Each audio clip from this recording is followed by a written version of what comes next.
Hello students, we were just discussing about realism and classical realism in international relations. We were discussing about the views of Thucydides. We were also discussing about the views of Machiavelli. Now what Machiavelli has to say about morality and ethics. Machiavelli says that a prince cannot observe all those things for which men are considered good. For in order to maintain the state, he is often obliged to act against his promise, against charity, against humanity, and against religion. It means in a way that all these things, they are not going to be binding on the behavior of the state. And therefore it is necessary that he have a mind ready to turn itself according to the way the winds of fortune and the changeability of affairs requiring. As long as it is possible, he should not stray away from the good, but he should know how to enter into evil when necessity commands. So when we go by these views of Machiavelli regarding the morality or regarding the actions of the ruler, he acknowledged that a ruler cannot be compared by an ordinary ethical man, because a ruler must have to act according to the situation, according to the conditions, according to the objectives or the national interest that it wants to protect. So sometimes he has to break its own promise. Sometimes he has to go against charity. Sometimes even he has to go against the humanity. For example, when you fight a war, you go against humanity, you kill people. And sometimes you also have to go against the religion or dictates of the religion. He further said that every time a ruler must remain ready to act according to the situation. So he can be good in normal times, but if there is a critical requirement, if there is a necessity, then he should not hesitate to enter into evil. Further, he said that there are no international obligations in the legal or ethical sense of the word, like the bonds of mutual duty between independent states. The only fundamental responsibility of states people is to advance and to defend the national interest. That is nowhere stated more brutally than by Machiavelli in his famous book, The Prince. So here Machiavelli is acknowledging that a state or the ruler of a state is not bounded by any international obligation. So even if a state has signed some kind of a treaty or has given some kind of a commitment, he can always withdraw if situation demands such an action from the state. Because the ruler of the state, he should act according to the situation, he should act according to the conditions, and whatever is the demand of the national interest, it should be fulfilled by the ruler. Another important scholar in the field of classical realism is Hobbes, and he has written a very important book called The Leviathan. He is a 17th century scholar. He also was highly influenced by the time in which he was born. Hobbes was also having a negative opinion about human nature. He even talked about a condition which is known as the state of nature. According to Hobbes, it is a pre-civil condition, man and woman living in a natural condition. So that pre-civil condition is what? It is a condition in which man and woman, they were living in a natural condition prior to the invention and institution of the sovereign state. The state of nature at that time is an extremely adverse human circumstances in which there is a permanent state of war of every man against every other man. So during that state of nature, there was no guarantee of human life. There were no moral principles. The principle of might is right was prevailing in the society. Anyone who is comparatively more powerful, they have a natural right to dominate others. In a way, Hobbes said that it was a condition of war wherein everybody is fighting against each other. In their natural condition, every man, woman, child is endangered by everybody else. Life is constantly at risk, and nobody can be confident about his or her security and survival for any reasonable length of time. People were living in constant fear of each other. It also reflected the negative side of human nature before the emergence of sovereign state. According to Hobbes, it is because of that kind of condition wherein the life of human being was constantly in danger. There was no stability, there was no peace, there was no authority that can guarantee, that can guarantee peace and stability.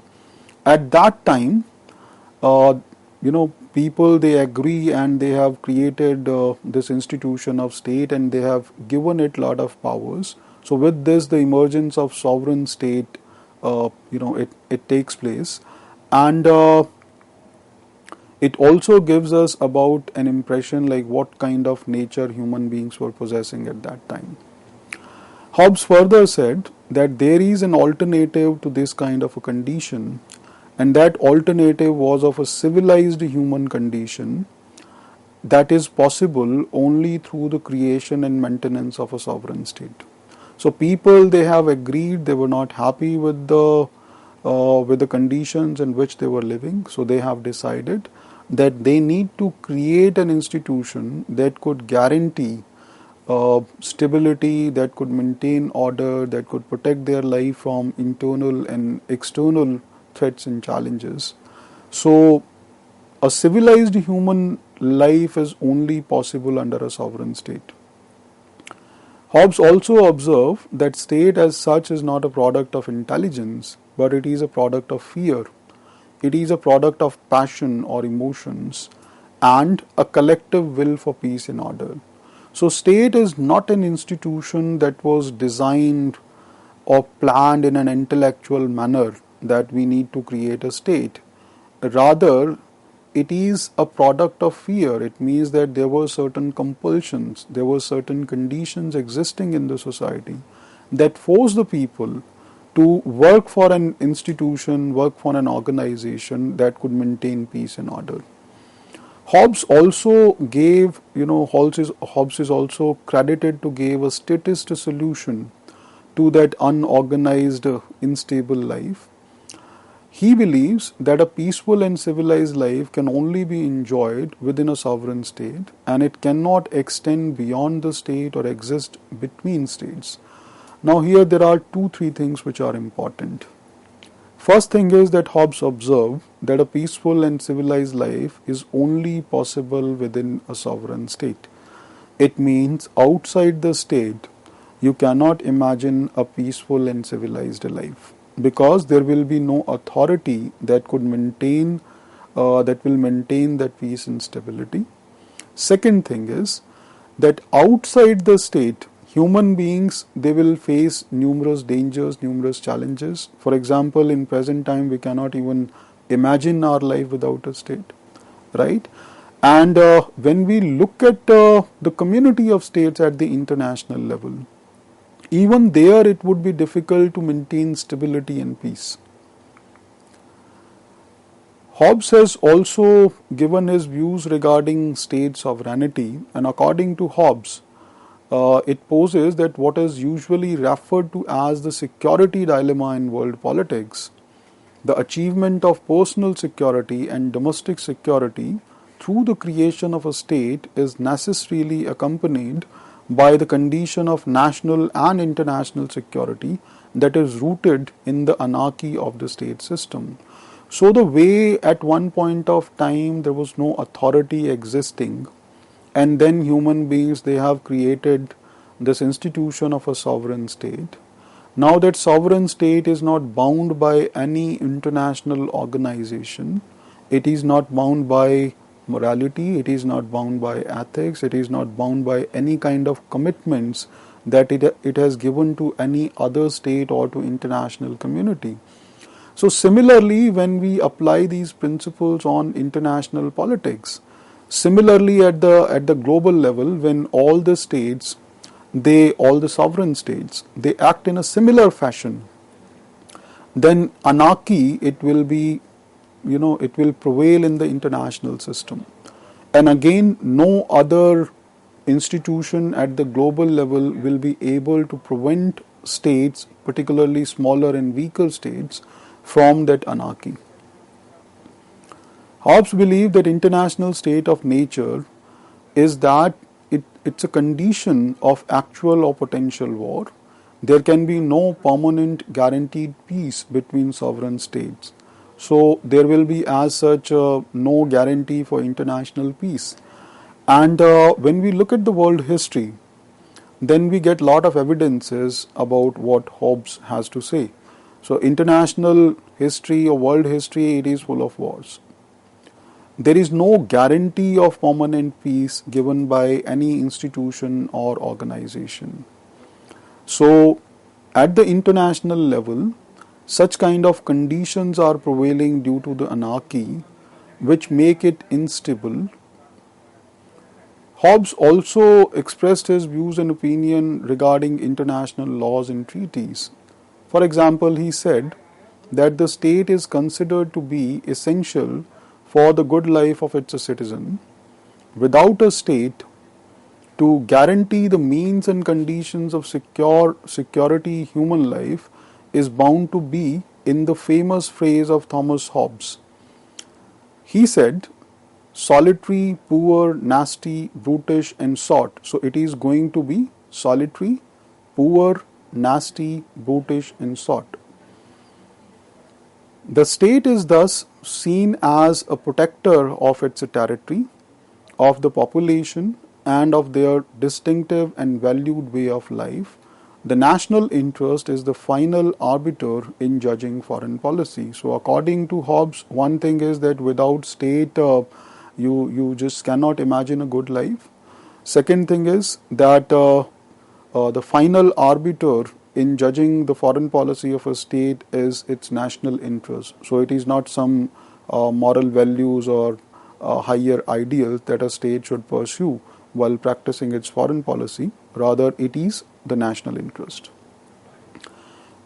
Regarding international agreement or international commitments or international organization, Hobbes says that all international agreements are provisional and conditional on the willingness of states to observe them. Why? Because state is a sovereign entity that makes treaties and all other agreements, conventions, customs, rules, laws, and so on between states merely expedient arrangements which can and will be set aside if they conflict with the vital interest of the state.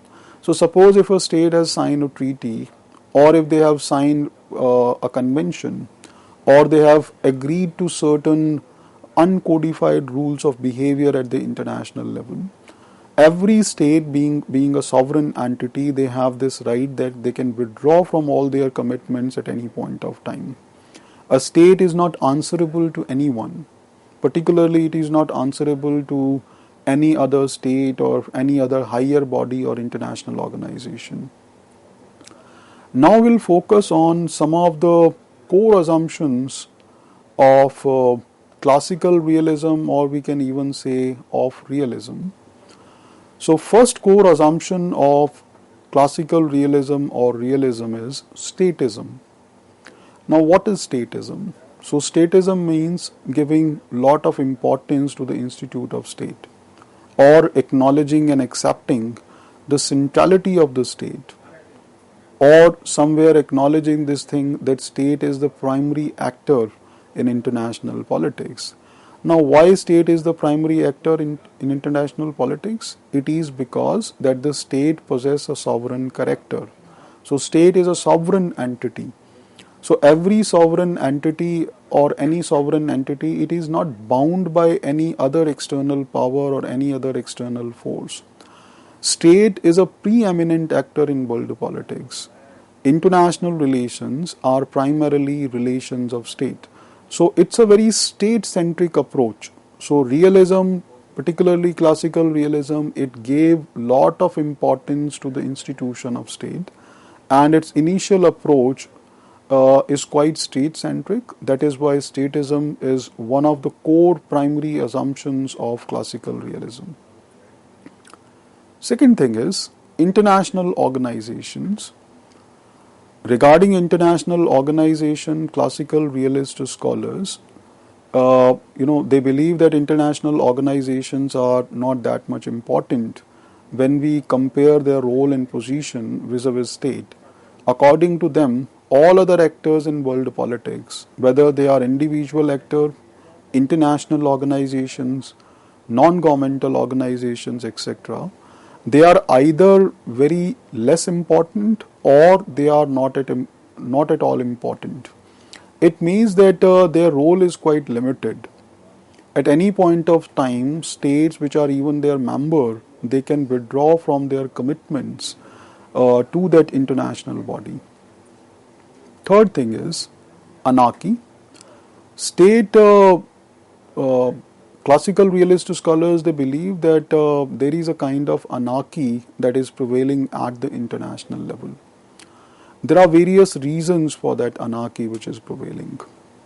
For example, one reason could be that state is a sovereign entity. So, being a sovereign entity, it is not bound to listen to anyone. So, there are no obligations or there is no higher authority whom the state should listen. Second thing is, at the international level or in the international state system, as such, in reality, no higher authority, overarching higher authority is existing. It means that there was no international organization. Now here we should go back to the time of Hobbes when he was giving his views. So at that time there was no international organization that was existing, right?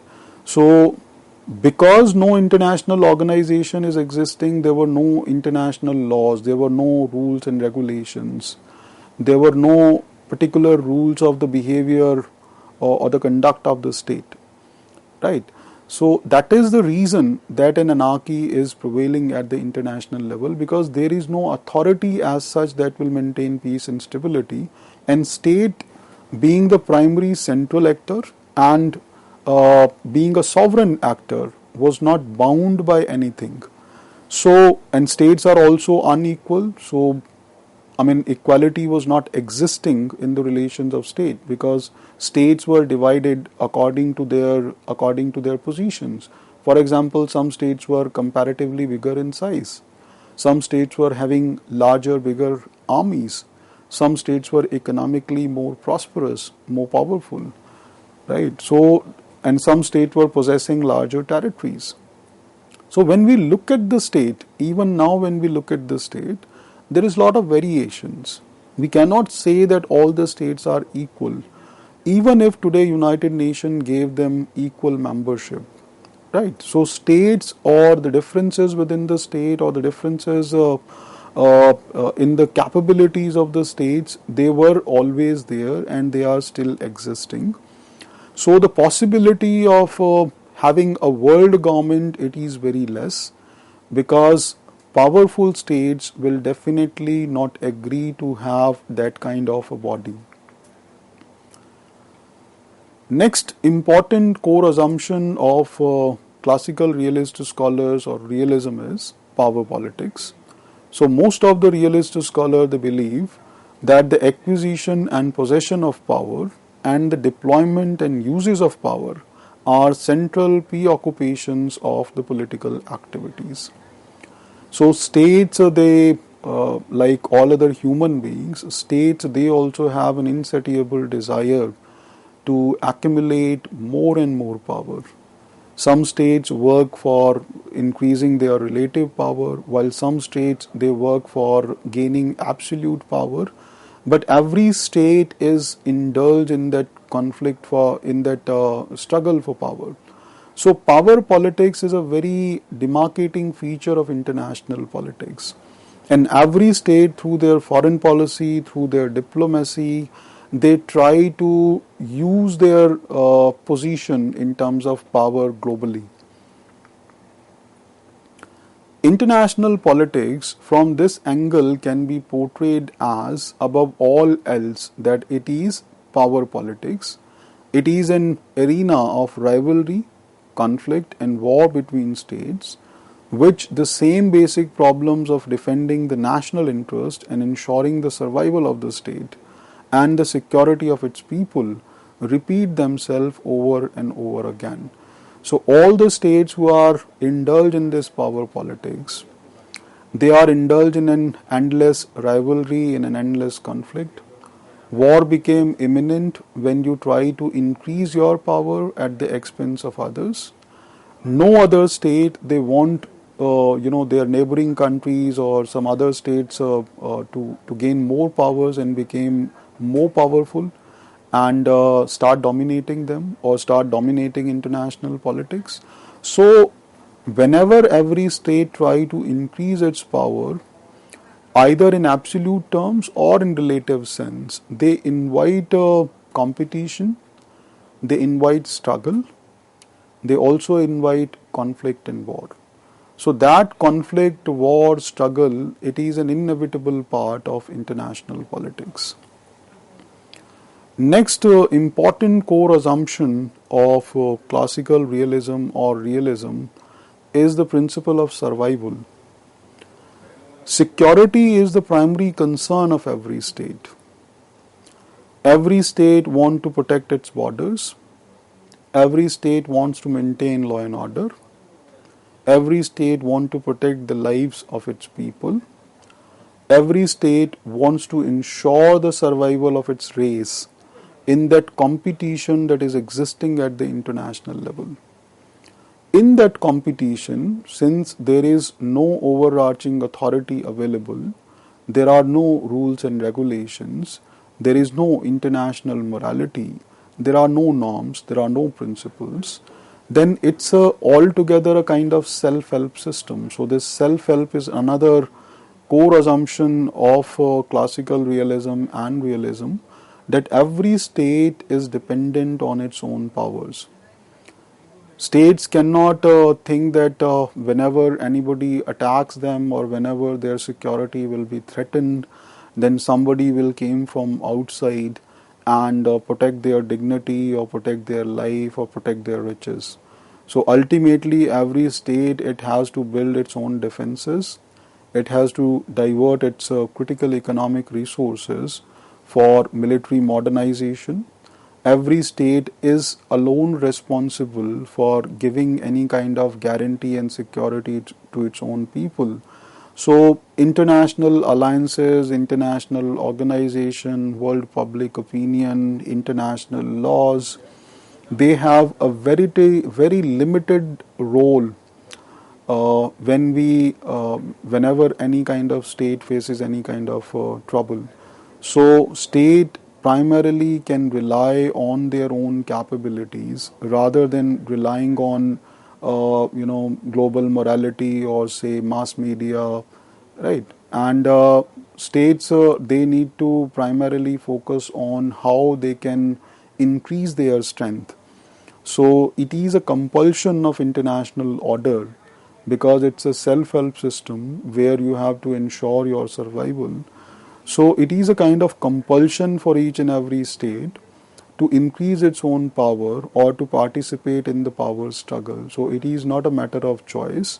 So here realist scholar believe that states, they are not having much choices when they have to design their foreign policy or when they have to act and compete in global affairs.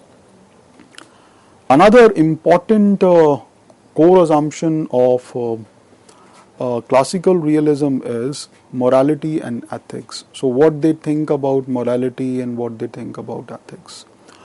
Now here almost all the classical scholars, they have similarity of opinion. They believe that there is a difference in private morality and public morality. So an individual may be moralistic, an individual may sacrifice its selfish interest for the sake of larger good of the society or for the sake of larger good of the humanity. But that kind of thing we cannot expect from the ruler of a state. So whosoever is ruling, they have a larger responsibility, and their responsibility is to protect the interest of its people, to protect its borders. Now, in individual capacity, as I said, a person may sacrifice his selfish interest.